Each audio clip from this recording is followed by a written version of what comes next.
সারা দেশে নারী হেনস্থার ঘটনায় উদ্বেগ প্রকাশ করে এসব ঘটনায় উগ্রবাদী গোষ্ঠীর মদদ থাকতে পারে বলে আশঙ্কা প্রকাশ করেছেন বিএনপির সিনিয়র যুগ্ম মহাসচিব রুহুল কবির রিজভী।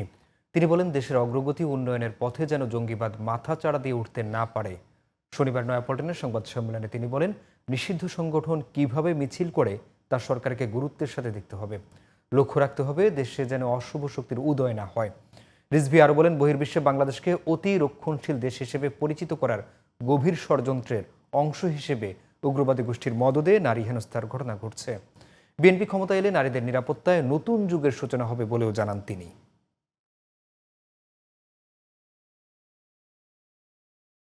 বিশ্ববিদ্যালয়ে ওখানে কি ড্রেস করবে একজন রিক্সা থামিয়ে জিজ্ঞেস করছে, এগুলো তো সবই উগ্রবাদিতার লক্ষণ।